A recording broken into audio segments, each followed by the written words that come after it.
All right, I want to get started so I can recognize all of your time. And I know that we'll often set aside an hour for this, and I don't want to have that time spent with you looking at dead airspace. So welcome, everyone. Thanks very much for joining MASB today for our Member Matters webinar. We've been doing these now once a month since the pandemic started, and trying to pick topics that are of interest to you as board members and to superintendents. What's happening in your districts right now, or things that will be coming up, decisions that you have to make. And as always, please let us know suggestions that you have, topics that you see that it would be worth hearing from other board members. That is the format we've tried to use most of the year this year, is not MASB necessarily telling you what to do or how to do it, but really talking to each other about what you're doing in districts and sharing ideas and how you're dealing with certain circumstances. Of course, we have other webinars that we've done this year with either Brad Banasic or Jen Smith and their teams talking about some of the legal or legislative items. This is much more about discussion between members and what's going on.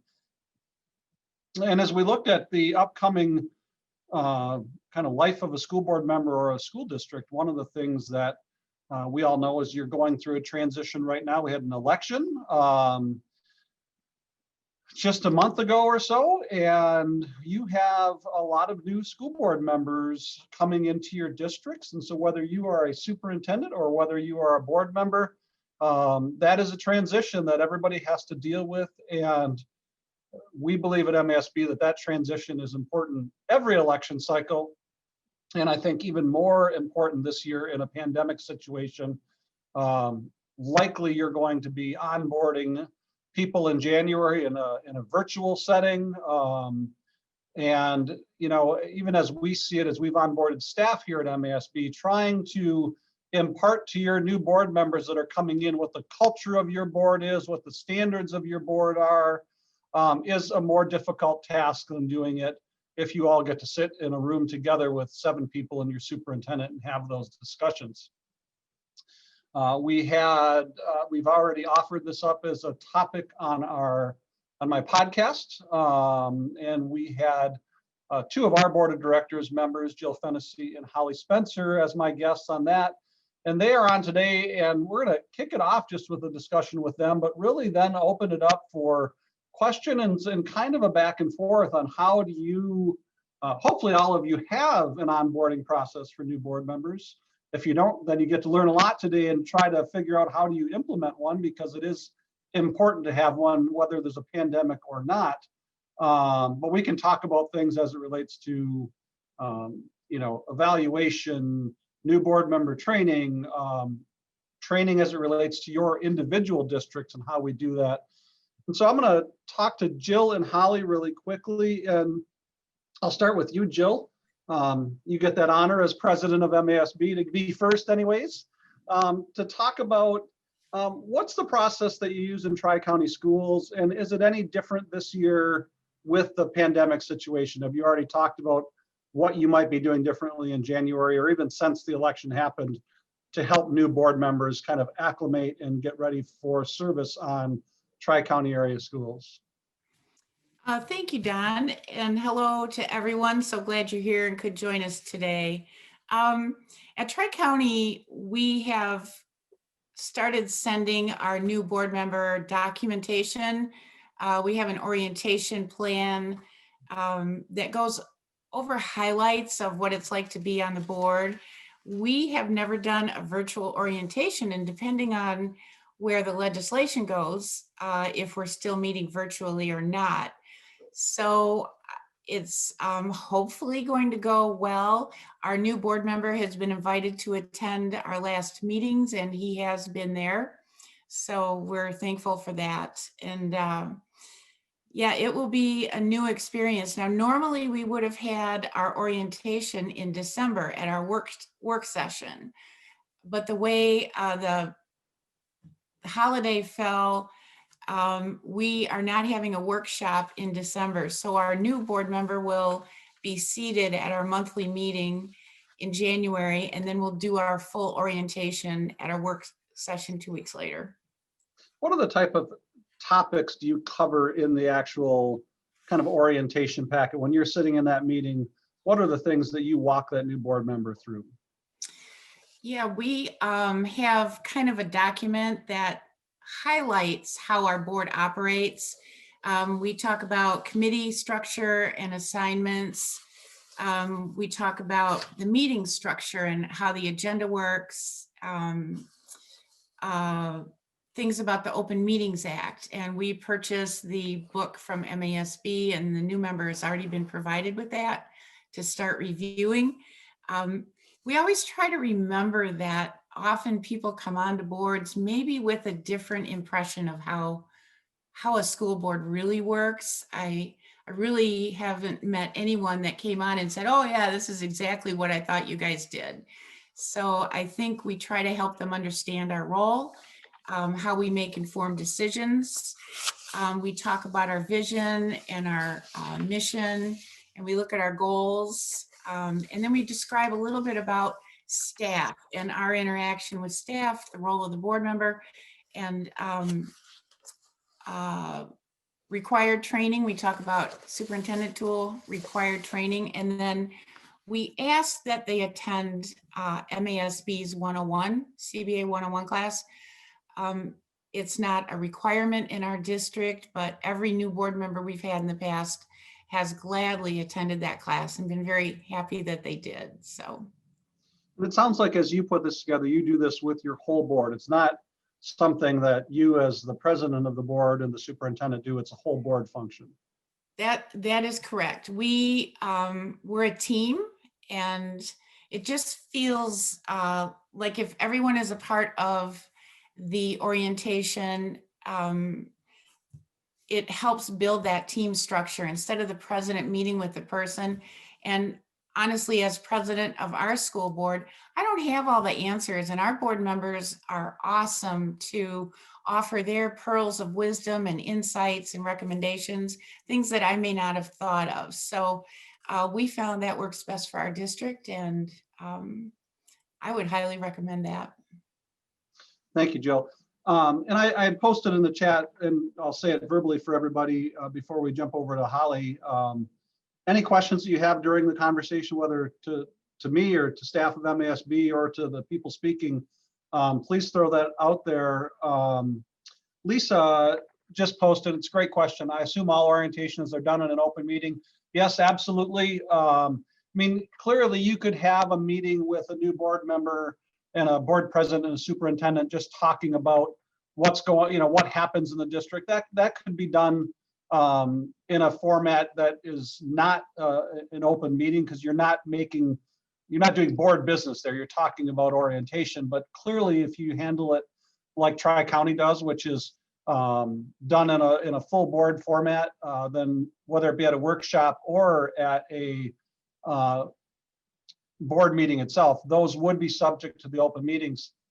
And the follow-up question that Lisa has is one that we see, I think, pretty regularly, is of course this idea that you want to have frank conversations with new board members so they know how things work within your district. And how do you do that in an open session? And there isn't and I'm not sure if Brad Banasic is on today with us. He may be. There's not an exception in the Open Meetings Act for, yep, Brad just turned on his camera, in this space. So I don't think there is any space to, to not be go into closed session to talk about this. But when we think about the function of a school board, maybe the governance work that you do, the governance standards that maybe a district has adopted, those are all things that you should be able to have a discussion with in an open session. I would say if there is anything that is a board president maybe that you feel like, oh, this is a nuance of our board that I don't know what it is, like what the expected dress of a board member is, and we don't want to embarrass anybody or talk about that. Like a board president could call a new board member and just give them a heads up in that space.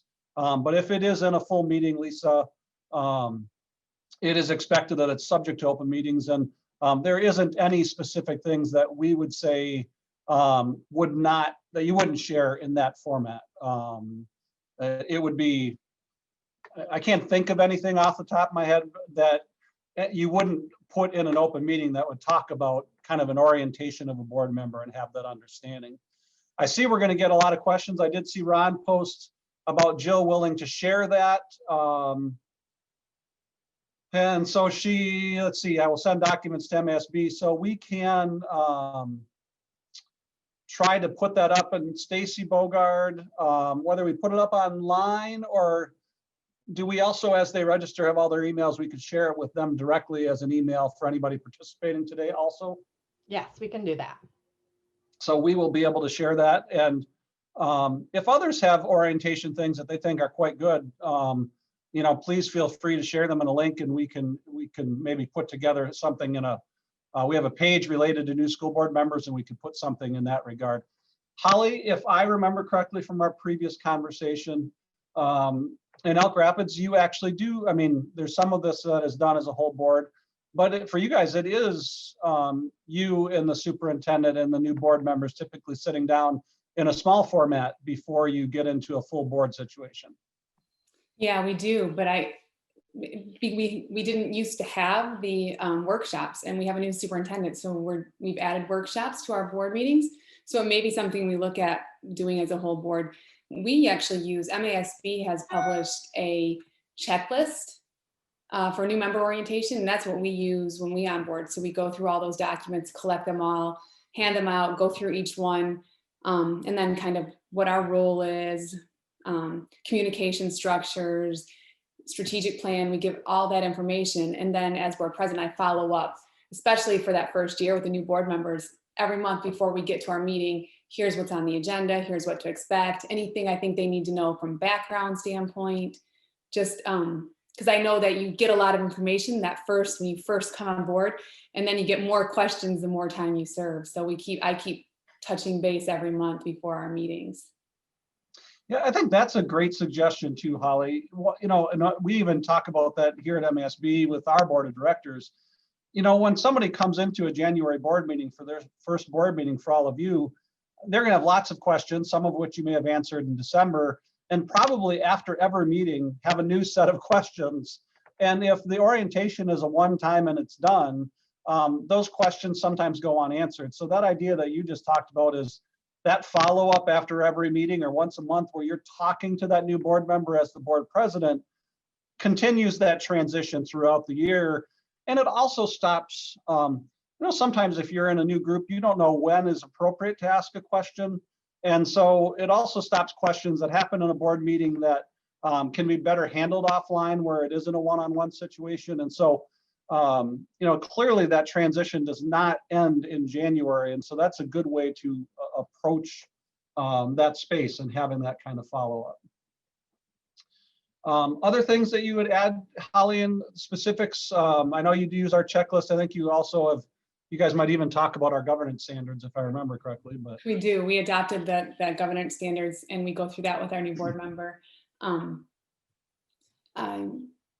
think that when people come in and they're new, like Jill was saying, the expectations of what our role is completely different, I think, often than what we really do. So we spend a lot of time talking about the roles. What's the superintendent's role? What's the board's role? And how to navigate that. Yeah, roles and responsibilities is a big space for new board members not knowing, particularly if they haven't been kind of board watchers in the preceding months or year leading up to them running. We've talked about our governance standards at MASB. That was a document that was rolled out 2 years ago, and they are not, they can be adopted by a board, but they were really designed to create conversations at the board table about how how you as a board want to treat each other and treat your superintendent individually, and then how you act as a full board. And it was really a guidance document. We will include that if we put together, whether it be on the website or in an email, so that you have those. And I see we have a lot of posts, so I do want to address some of those.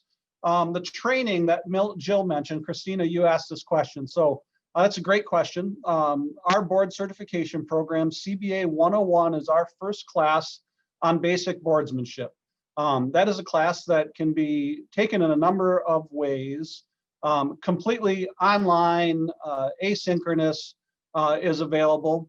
We also, of course, and we're doing it now about once a month, doing it in a synchronous way with a live teacher. That is, and we are also breaking it up because it is typically a 6-hour class. And for those that weren't at the annual conference or haven't seen other things that we've sent out, we'll be doing more of a communications push on this in the new year. Our board of directors, I see John and Jill and Holly and a few others. Those are just ones on my screen in front of me. The board made a decision this year, knowing the financial situation for districts and the uncertainty, knowing that it's important to get new board members a basic understanding of what the job of a board member is. MASB is offering CBA 101 free of charge this year to all newly elected board members and superintendents. So very, we've lowered the bar for getting your board members into those classes as much as we can. What we would say, and I answered this of a superintendent on Monday, if you have a new board member and they're not in our system yet, the best route to go is Cindy Holmes is our registrar in our leadership department. She handles registering people for all those classes. Either have your school district secretary contact Cindy and get a board member registered, or they can contact Cindy directly and go through that registration. Once you're in the system, then individual board members can register themselves for classes. And we have far more classes than just the CBA 101. But I think Jill's suggestion, as they make as a district, CBA 101 is just a great grounding class for understanding fundamentals of school board service, as the title is. And Stacy Bogard posted our calendar in there. You can find that. Eric John, if you do superintendent evaluation in November, December, are you able to invite the newly elected person to attend the closed session evaluation with your team? Brad, I'm going to turn over to you on that one. I think I know what your answer is, but I'd rather have them hear it from you. All right, thanks, Don. So yeah, first of all, the superintendent would have to request a closed session under those circumstances. And if the superintendent has requested a closed session for considering his or her evaluation, then it's up to the board to determine who gets to participate in that closed session. So if there's a suggestion by the superintendent or maybe the board president that the new board members attend the evaluation that will be held in closed session, the president can address that issue with the other board members during a meeting. And I suggest the best way to handle it is by consent. When you get to the point where you're convening in a closed session, president can simply ask the members of the board, is there any objection to our new board members, recently elected board members, if they participate in this closed session on the superintendent's evaluation? If no one objects, then by consent, the board has agreed to allow those new board members to participate in the closed session. If someone objects, then you actually take a vote on admitting those individuals into the closed session. Because, they haven't started their terms of office yet. So that's what I recommend for a process. But yeah, clearly they can participate, and that's a board decision. Thanks, Brad. And this is a space that, evaluation, a lot of our districts do it in the fall. We have that as a recommendation, as does MASA. But we also have districts that continue to do spring evaluations. And so if that's the case, then you're going to have a new board member that doesn't know the superintendent, or not very well probably, participating in that evaluation. And so our other recommendation would be whatever tool that you're using, and I know many of you use MASB's evaluation tool, that you figure out a way. We can do it virtually with board members. Other tools operate this differently, but that you're going to want that new person to both understand how you use the tool as a district and as a board, and if there is training requirements, that they make sure that they get some training before you get into a spring evaluation. So make sure you're thinking of that if you're in the spring evaluation space as it relates to evaluation. Tracy, your suggestion recommending new board members share why they ran for their board, giving in some ways you're trying to orient the new board members, but that new board member can orient you as to why they've run, what they're thinking, what their goals are. And we've been talking about that as a staff recently. You get board members that run for a specific purpose, and I don't say that in a negative way, but just they're running, they had something that caused them to run. And sometimes that works very in concert with the way that your board functions and your district functions, and other times it can run counter to that in some ways, or at least their approach. And what we've been talking about as a staff is we work with districts in this space where a board member is trying to go in a certain direction that maybe the rest of the board or two new board members are. The issue here should not be stopping that board member from doing that, but finding a way for that board member to work within the structure that you've created as a board, so that they can still move along that line of why they ran for the board and what they hope to accomplish, but doing it in a best practices way so that it's not running afoul or creating a lot of friction with the rest of the board. It's not stopping them from moving forward, but trying to figure out a way to make them work within the system that you've created in that district. I'm just scrolling through quickly here. A suggestion there with 4 returning board members, they're splitting off to cover different topics. And often you'll find if you have committees within your board, different board members have been chairs of that committee, that would be a way to break it up. If you have a finance committee, the chair of that could meet with the new board member and talk about finance, maybe with your business manager, and go in different ways. So let's see, others using our checklist.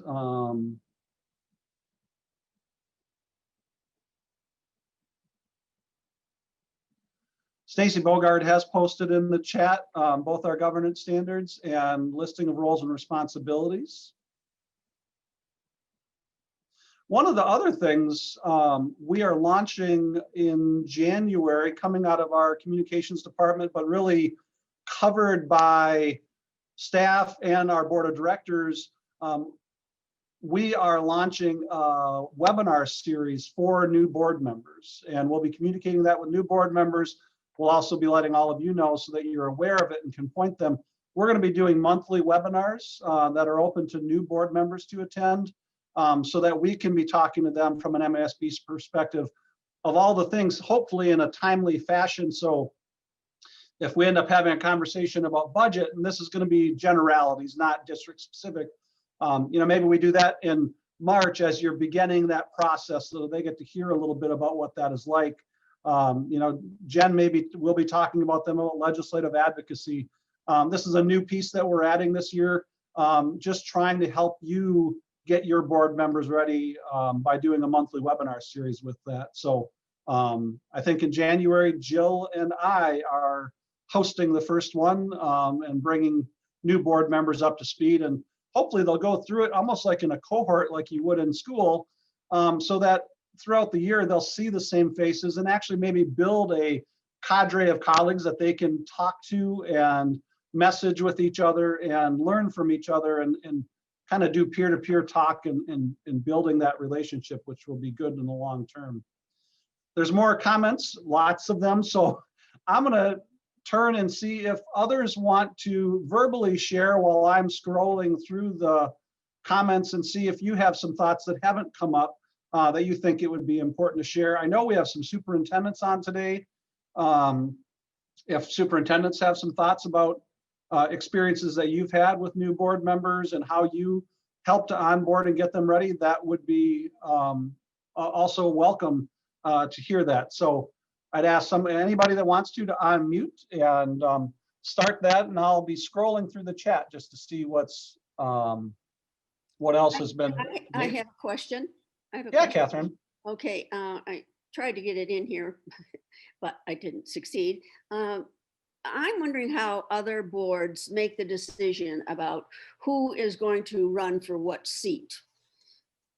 Rather than just come to a meeting and say, well, do you want to be president? Well, I'll nominate you. I mean, what kind of background happens before you make those decisions?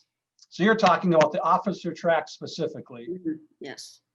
And committee chairs and so on. And committee chairs. Mm-hmm. Would people be interested in offering how you handle both officers, and I know it varies from my experience in talking to boards. Brad, I know you've talked to tons of districts and how they handle this space. Any insight that you may have just from your experience with boards? Yeah, like kind of let me set the legal parameters on that first, because it has to be done in compliance with the Open Meetings Act. So if the board is doing it as a quorum outside of the meeting, determining a slate of officers, that would be a problem. You can't do that as a quorum, but as an individual board member, you can canvass your other colleagues on the board as far as, are they interested in running for an office, or canvassing, or I'd be inquiring that individual, and then going to other board members, canvassing them. Well, if I nominate Jill for president, will you support my nomination? So I could go to Don, ask that question, and then go to Nick. But when I'm doing that, I can't share the information, through with the other board members, because that would be creating a constructive quorum, splintering the quorum, and developing, your slate of officers. So you can talk to other board members on an individual basis as far as whether they're interested in being nominated, and then canvass your colleagues about whether they would vote for your nomination, because in some cases you don't want to nominate someone if they're not going to get elected to an office. And then once you're in the meeting, all votes have to be open and public. You can't have any secret ballots, even to see who a front runner might be for a president position or another officer position. So those are kind of the legal parameters you need to work under. I'm sure there's a number of different ways, processes that boards can use in determining a slate of candidates, but you have to make sure it complies with the Open Meetings Act. Brad, in that vein, it seems to me over time, I've heard of districts, and I don't know if this is in policy or if this is just their practice. Some boards have at least a practice of the board president's going to rotate off every year and a new person's going to be made president. However they select that is like you just talked about, but that's how they do things. And then others, the board president's been the same board president for 10 years because they, if it's not broke, if we don't need to fix it kind of thing. Is that typically in policy when they do that, or is that a practice issue when they decide if they're going to rotate or keep it the same? I think that you'll find that as whether it be a past practice, but a lot of boards now are developing operating procedures. So my opinion, that would likely be in the operating procedures rather than in a bylaw.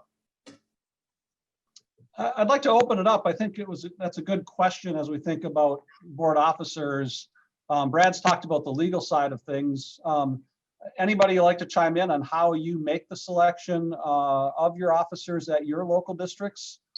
Just to give Catherine and others an idea of how you approach that. Yeah, this is Jacqueline Slaby. I'm a trustee for Battle Creek Public Schools. What we do is we do rotational every 2 years. And so as it stands, our president, she's actually leaving the board starting January. Our trustee who is in the vice president role would then move up to president, secretary goes on to vice president, treasurer goes to secretary. So we move those positions every 2 years, but we have discussed as a board to see if there's maybe a different way where we can deliberate on who may best fit those different roles depending on interest and capacity. And I think another role, and I would also be interested in to hear from others on this, we've expressed interest in doing more around advocacy for legislation. And so through that, through those conversations that we've had openly at our board meetings, I've been voluntold because I'm the one that's been asking for us to do more on that front. So we've discussed creating an officer position for that role where I would then be charged to kind of prepare upcoming legislation through, the news that we receive from MASB and elsewhere, and then share back during our board meeting, whether it's our workshop session or our voting session. And then we can talk through it as a collective board and make decisions on what our stances are and what we share back to our elected officials. So if there's other boards that also have that kind of position that is more has a formal title, I'd love to hear what that is. I think what we were leaning towards was like legislation officer. So, or even like if there's a policy or something that we have to do to the bylaws to actually make that more formal. But we do rotational for our officers currently. Thank you, Jacqueline. That's a very formal process. You see people are posting in the chat the different ways that they do that, and Brad's responded to say whether those are good processes or not, and they, at least those so far, have been. Susan, you posted about compensation for officer positions. That, I mean, and the other question, of course, is compensation for boards. And at least on a statewide basis, the vast majority, probably 99% plus, are in that, anywhere from $15 to $50 a meeting, and 50 is probably on the high end, most of them in the $20 to $25 range. I know of very few that do any additional compensation for officers in that space.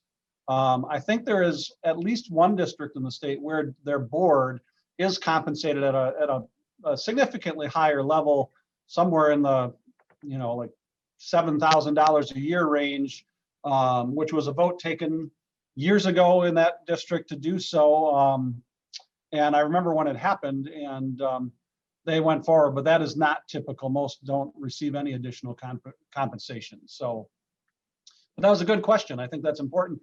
And the other thing that we get asked a lot, and I will say this for me, this is not an MASB position. When I've talked to board members about a strict rotation process, and I think you've seen this as board members, everybody that likely runs for school board is a leader of some type. It doesn't necessarily mean that every leader is somebody that makes a good president of a school board. And I think even Jacqueline's example related to legislative, there might be somebody that would be a great leader in the advocacy space because that is their natural inclination, and they serve well in gathering people together and activating them. But they might not be good managers of process, which is where the board president falls into a lot of that. So one thing that at least I've said, as I've just talked to people over the years, is that a rotation makes a lot of sense, but it doesn't mean that all 7 board members end up rotating into that presidency. I know some do it that way, and it's completely fine. But there is something to be said for what it takes to be the president of a board, and the skill set that goes along with that. And you think about that in this current year with the pandemic, you needed a strong leader in this place and somebody that had a pretty thick skin to deal with the public criticism and all of the things that were happening. And not everybody's, cut out for that. And I'm sure some of you have presidents right now that were wishing that they weren't in that space during the current year that they've been in. So that's just something coming from me. There was a question that was posted a little bit earlier about the webinars that we're doing for new board members and whether others can attend. We're not specifically saying no, but we are really trying to create a community of new board members so that they can work and talk to each other and learn from each other. And I think sometimes having other board members on there, some of them feel like, oh, I don't want to ask that question because I don't want to look stupid. But if they're with their peers and they're all brand new board members, we're hopefully creating a level of comfort for them to do that. So it's not going to be prohibited, but the links and everything else that's going to be sent out is going to go directly to those new board members rather than to everybody. Just trying to get them a feeling of belonging, not only to your district, but belonging in the MASB space and belonging as a new board member.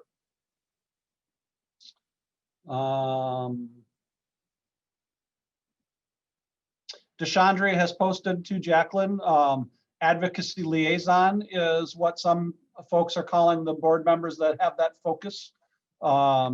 Legislative Liaison is another one that I've heard that districts have done. Years ago, MASB asked each board to have that position. We no longer do that specifically, but that was a position I was responsible at each board meeting to update them on the rest of the board on what was going on legislatively. They would follow MASB's alerts. Of course, everybody gets those, but just to really create a conversation at the board table about advocacy. I think it's a great idea to start building up that conversation and making people comfortable, and with your new board members to make them understand that, you know, advocacy on behalf of your district, your students, is something that you as a board think is important, and that is one of their responsibilities.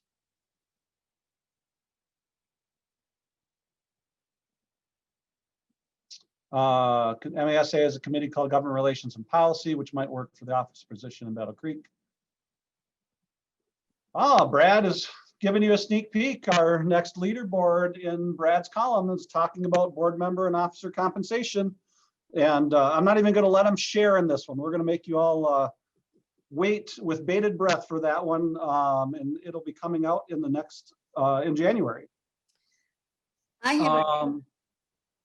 I have another concern I wondered if we could talk about in terms of what are we doing with our kids during the pandemic, and how is it going, and are you seeing a lot of decline in the kids' ability, or haven't we tested enough to even recognize, or the teachers saying that the kids have lost a lot?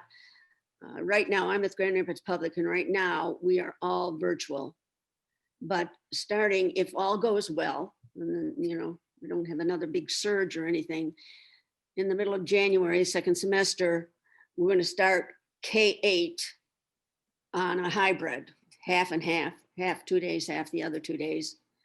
I don't know. I know other schools do that. I don't know how it works, if it works well or not, but we're basically doing that so we can get the kids back in school, because parents want the kids back in school.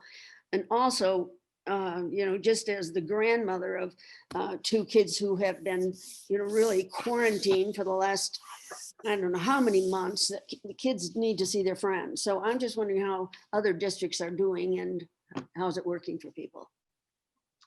Don, if I might be able to take that one. We're dealing with that right now, if you'd like. Yeah, Ron, that would be great. And introduce yourself so they know who's talking. My name is Ron Wilson. I'm superintendent of Ionia Public Schools. We just had a conversation last night during our district school improvement meeting, looking at our NWA data. And for those of you that aren't aware of what NWA is, it's a nationally normed assessment test. It was one of the 4 benchmark assessment tests that the state approved for us to use. And so we didn't have data from last spring. We administer the test 3 times a year, fall, winter, and spring. But we did administer it this fall and have been able to look at some of the comparative data. And when you look at the nationally normed data, our kids in the area of reading have fared pretty well. They have not lost as much ground as we would have thought that you would normally see during a summer slide. However, the math area, in the area of math, we saw some pretty big losses. And so we are actually virtual right now. We're coming back on the 18th of January, and we're still going to offer a limited virtual option, but we're trying to encourage all of our parents, especially K-8, to, you know, have those kids return to school face to face. And we believe that we can, you know, accelerate. They have what they call a RIT score, and basically it looks at growth. So what we're trying to do is make sure that we're going to show growth from the fall test to the spring test this year. Thanks, Ron. That's great information to know. You're the first superintendent or board member that I've talked to that talked about what their NWA results coming in this fall were. Catherine, you can see people are posting along in the chat too. Interesting, Ann, your posts that you've been doing hybrid, and what your teachers are saying is that when these kids are not in school, they're almost treating it as days off and not engaging like you would like. And so your district is actually considering a full remote basis to make sure they see the consistency of every day. Now, I've also talked to districts that have been hybrid throughout the year, and they've had to really enforce some things, but they've had good response from it. And I, as a parent, I've got 2 kids in school too, and our district is about to look, and this gets to your point, I think, Catherine, with your kids. We've been remote since the beginning of the year. In January, they're hoping to start in a hybrid space. And in what we have now learned, and this gets to, I think, Ron's point about math drop-off and even for reading drop-off, the way that Grand Ledge is doing their hybrid, when you look at it, you can tell it is really focused at the most at-risk kids and hoping that they are the ones that will choose to come back in the hybrid format. For other kids, they're managing the online format just fine. But there clearly is drop-off, for multiple reasons. Sometimes it's connectivity, sometimes it's kind of equity type issues within the home. But there is definitely a lag in the socioeconomic space, more so than we would see in a normal school year. Others that would like to verbally talk, you can throw up your hand. I can see those when they come up that would like to address just kind of your experience this year and where you might be going because of an experience that is maybe different than just kind of reopening. Well, we were surprised at the number of the kids who really were compliant, as far as we have 4 days a week every morning where they are in class. And we were surprised at the number of kids who are well, they're all doing virtual, but we were surprised at the number of kids who have been. Now, in the beginning of the school year, they really went after the kids and the parents and everyone and said, you've got to do this. If you don't do this, there are consequences. So, compliance hasn't been as big an issue, but what I have worried about, because we were ready to go back to the hybrid in December, and then this big spike came. I'm wondering, how do we think about this? I think about it in terms of the teachers, maybe because I'm a retired teacher, but I think about these teachers, especially some of the teachers who might be getting ready to retire. They're in the age where it's not good to get COVID. And I know there's a vaccine, but a very long time before teachers get it. So I'm just wondering how you handle having substitute teachers, and when your teachers get sick, or what happens when the kids get sick. Do you have to quarantine the entire bunch of kids? So those are a lot of issues. And of course, we have over 1,400 kids. So 14,000 kids. So it's a lot of kids to keep track of. So.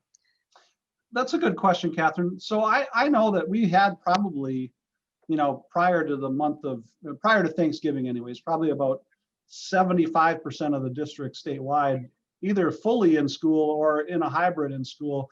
Grand Rapids is different because of size. So I would say any board member or soup that's on here from a larger district, like, what did you see as the substitute teacher issue, which I've heard a lot from people. I know the smaller districts faced it, but I'm really asking for those that are from larger districts, if you have some, Susan, I know you're Ann Arbor, if you have experiences. I think you've been virtual also though.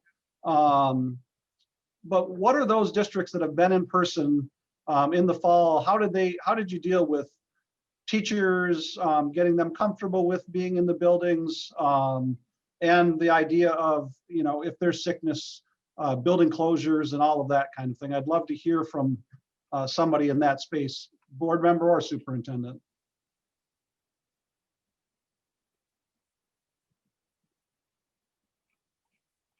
I'm not seeing any immediate hands. Well, I will turn to some of the smaller districts. Like Jill and Holly both, I know just because I talked to you a lot, you've both dealt with teacher absences and you've both dealt with quarantined and closed down buildings. And do either of you want to talk about that experience? Jill? Sure. We were very fortunate and we were able to open the end of August. We offered in-person and virtual. We had surveyed our families and the majority wanted in person, but many people at that time in the summer did want to go with a virtual option. What we have found is if somebody becomes positive, we tried to keep every group of students in a cohort. So they were always among the same kids, same staff, as much as possible. And that was much easier in the elementary ages because you can keep those kids together. At the high school, there were more challenges because of switching classes and so forth. One time we had to close our elementary school because one teacher became infected, and because of those people that were exposed, there were several other teachers. It was just this teacher's role, the way it worked out. So we had 9 staff members that needed to quarantine, and there were no substitutes. We are rural here, and trying to find somebody to sub for the 2 weeks. You know, we pull administrators and staff as much as possible, but so we had to close the building for 2 weeks just for lack of substitute teachers. And then one time it happened in our transportation department that those several drivers were exposed, and so we closed transportation. So for that incubate or that isolation time, but parents were great. They stepped up, they drove kids to school. So those are the only 2 closures we've had. We were able to remain open until the most recent order to go back to remote, except for K-8. And in this short span before Thanksgiving, our district chose to keep all our kids in that last week remote. And parents are great. You know, it's frustrating for everyone, but we're all learning together and doing our best trying to engage kids and reach kids, provide hotspots. And, you know, everybody's really pulling together. So how do you protect the teachers then? Do you do anything special to protect the teachers as far as checking their temperatures or? Yeah, our whole plan, we opted to go as careful as possible. So before we started in the fall, every classroom was measured. Our classrooms, all the desks were spaced. Teachers had their space. We had our younger kids wearing masks. And, you know, so far, so good. We've been very blessed. I think our teachers and our kids and families have followed the guidelines very carefully.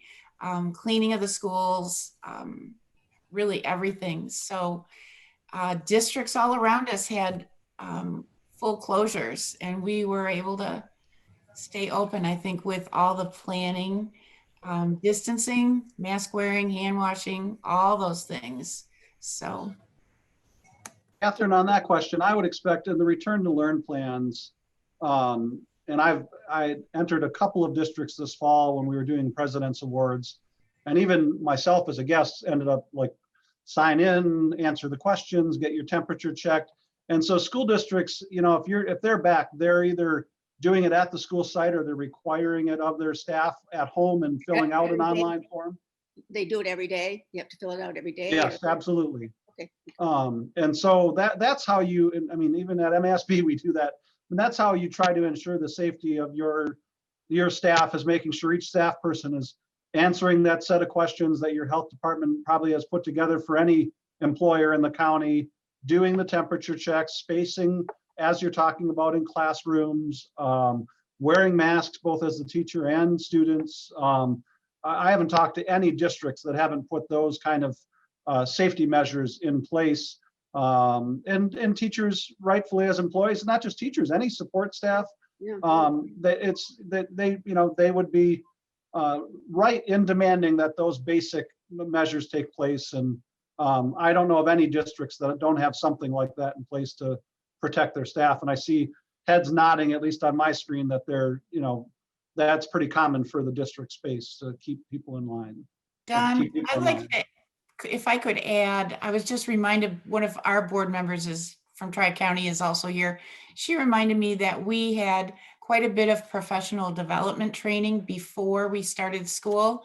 We were slated to start the 3rd week of August, and we decided in order to get enough training to everyone, we delayed our start by 3 days. But we had health department people in, so there was a lot of training. We all had a lot of questions. No one really knew what to expect. And so we felt that was a very important part that helped us in our start. You know, I'll say too, as far as teacher safety and student safety, of all the cases that we've had, individual cases we've had in our district, we have not seen a single case that's been transmitted inside the building. It's all been traced back to social gatherings, or in one case, athletics. It's a great point, Holly, and Catherine, to you, like thinking about this in January, across the state. And I'm sure there's exceptions to this, but what Holly just said is the norm. Like where we see staff that's been infected, it is almost 100% infected outside gatherings, not at the school district. There might be times when other staff are quarantined because that person came in, but it didn't come from the district. We did have in the fall some, infection based on athletics, like Holly just mentioned in their district. But in general, community spread has not come from our school districts. And that's with, like I said, about 75% being open across the state. Schools have done, in credit to, I'm sure many of you've been open. Schools have done a tremendous job of, particularly with the numbers that you still have in your buildings, of really being a safe space. And we have not seen COVID spread. Now, granted, at the elementary level, evidence is showing that younger kids don't transmit it as easily and all of that. But kids have been wearing masks. They are not, they don't complain nearly as much as the adults do about wearing masks. And I mean, when I say the adults, it's not the staff, it's like their own parents that are complaining about their kids wearing it. Schools have done a tremendous job. And hopefully as we come out of this, the general public, at least in large part, sees schools as having handled this incredibly well, because we have not been hotspots. We have not been a contributor to community spread in our districts and our communities. Schools have done just a nice job on that. Howard, you had a question about MASB's position. MASB doesn't have a formal position. I did sit through the initial webinar that the governor's office put out about the vaccination process in Michigan. I do know that most states, and I can't remember, they didn't get to that level of detail, but a lot of states, and including at the federal level, they are encouraging that after almost all of them are looking at long-term care facilities and nursing homes first. Then as they look at that kind of first responder, essential workers, educators are tending to fall into that, in that phase 1B, as what Michigan is classifying that as. So I think the intent of many states is trying to put, school staff and teachers in the earliest wave that they can be, notwithstanding people that are in a health crisis situation. And in most states, both the essential workers, including education, typically are being slated ahead of people that have underlying conditions. So even ahead of, like my parents that are in their 70s with underlying, they're looking at essential workers ahead of that in most circumstances. So I don't know that MS, and generally, I don't know why we wouldn't be supportive of that as an organization. I don't know that we will specifically take that position, because that does look like that is the way that almost everywhere in every state is going, is to have that kind of, process in place. Mary and Northville posted kind of their schedule and what's, how they've done things. Thank you for that, Mary. Sue Pauling's experience in borrowing bus drivers from another district. I've heard that from others, that we are definitely a school community here, meaning we are helping each other where we can. That's just great to see that in a time when we always think of competition. Brad, you might be able to answer the question from Susan. If an individual doesn't answer, you do a health questionnaire and they say, I'm healthy, I don't have a fever, I'm not exhibiting symptoms, and they lie on that, and they come to school, and we end up in a situation where that were to happen. It would seem really odd for me amongst the school community that would happen. But where would that fall in the, all of a sudden you find out that person did lie and they knew they had symptoms? Do you have any thoughts on what that looks like, or how a district would address that? Yeah, I think you could pursue discipline for someone being dishonest and filling out that application. The issue then becomes proving dishonesty. I guess if the person attested that, yeah, I took my temperature and my temperature was fine, and they didn't take the temperature, how do you prove that? I just don't know. I think it would be difficult to prove that they were being dishonest, but if you can prove it, preponderance of the evidence, yeah, I think you can impose discipline. A question on transportation. Every district that I've talked to, they have not tried to maintain 6 feet of distance on a bus because it's just not, I mean, it's possible, but you just would have so few kids on the bus, it becomes very prohibitive. Correct me if I'm wrong, if you're a district out there that has really worked to practice social distancing on a bus, but I just have not heard that. Any examples of folks that have went that route? Generally what I've heard, Susan, is they're wear a mask on the bus driver wears a mask where they can, because almost no school is 100% in person, right? There's parents that have chosen virtual as an option. There are fewer people on the bus, so they're encouraging kids to not sit in the same seat with each other and that sort of thing. But the school districts did all those measurements early in the year, and you'd get down to like 12 kids on a bus to make it work, and it just doesn't, that would be hard to run a bus service with that kind of level. Another question to Brad. Mandatory vaccinations of staff as the vaccine comes out. What's your take on that? I did provide a answer to that in the chat. Oh, okay. So I'll let that speak for itself. What it really comes down to is there's too many variables at this point. It's still too early on to provide clear guidance. I think from a very broad perspective, a 30,000 foot view answer would be yes. You could require staff members to be vaccinated, but as I mentioned in the answer there's going to be exemptions to that. So there's just a lot of moving parts to that issue. Thanks, Brad. We actually just talked about that in our management team meeting this week. Jen brought it up too. This is sad. I mean, it is and it isn't. It's early in the process as it relates to vaccination. Even now under Michigan statute, really it's MDHHS with vaccinations, and that clearly right now COVID is not on that vaccination list because it's a new phenomenon. We don't know where that's going to go. So this is an area we're going to watch closely, Howard, to kind of figure out where the state might go in this space, even for our students, not just so much for the staff. With this being, just vaccination, not COVID, but vaccination having been its own hot button issue on the kids side of things, it would be hard for me to see the legislature coalesce in this space and make a decision. I do think it's likely the state at the department level, MDHHS, might have something to say about that. Otherwise, it likely will fall into kind of a local space. I just don't know that I would see the legislature jumping into this one, but we're going to watch it closely. As I said, we already started talking about it this week as the trucks were leaving the facility in Kalamazoo. We were already starting to talk about what does that mean from a school district perspective and how do we handle that? So we will be watching that. That's a great question. Will this chat be available when this is over, and can it be sent to the attendees of the event? There's a lot of great info. Stacy Bogard, I know that we're recording these. Do we also, with the recording, then people can access it and the chat is a part of the recording, am I correct? It's not part of the recording, but we do post a separate document of the chat logs from all of these webinars. Okay, and you answered that already. I did. I only can scroll so fast.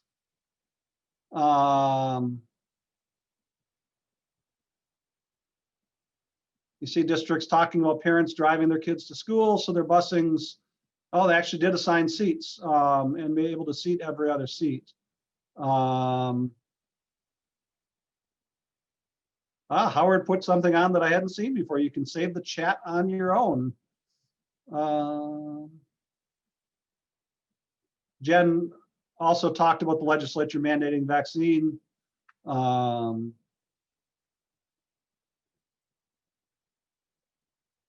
So Ron Wilson shared great information, at least within Ionia County, during a phone conference with Health Department Director, wanting to provide numbers of staff wishing to receive, and said that they may have vaccines available by mid-January. So, this is, kind of a rapidly changing world as we look at the vaccine, what a number of those doses are available in Michigan, kind of where educators will fall into that space. And clearly, I think within the counties, there's going to be some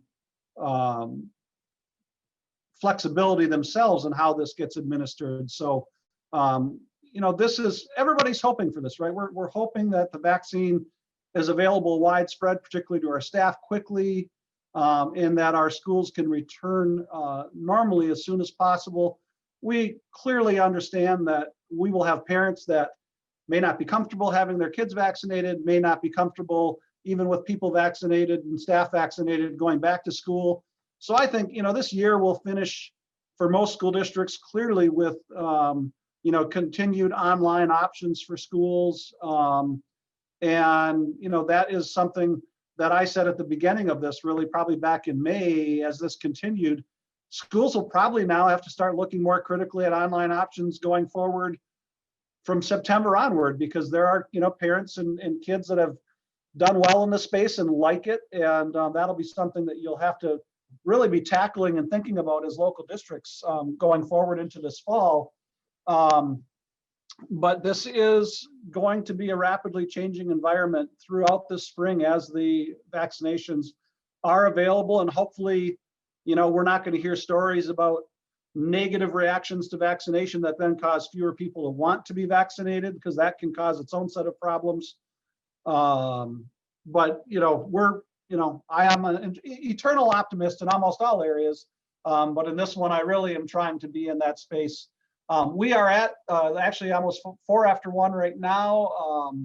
I tell you all that I honor your time and want to keep you here about an hour, and just appreciate you all showing up today and participating, sharing with each other what's going on. The stuff that's in the chat, there's a lot of information. So for those that didn't catch it as you were listening, I would encourage you to get up on our website once this goes back up on there recorded, and download that chat so you can look at some of the great things that members have shared. I want to thank Jill and Holly for sharing at the top of the show about onboarding. Hopefully you got some good information there about the process for onboarding. That's what we started on. But like all of these, making the pivot that we did to, COVID learning is something that's what you wanted to hear about. And so that's where the pivot had to be. And we will continue these on into the spring, and likely, we're talking right now, we'll likely continue this beyond the pandemic as a monthly webinar of some kind, just to increase some communication with our members and provide you information and have an opportunity to share with each other. So thank you all very much. I'll let you go. Have a great week. I probably won't see most of you before the holidays. So from MASB and from me to you, I wish you all a happy holidays. And thank you for everything that you're doing in your districts.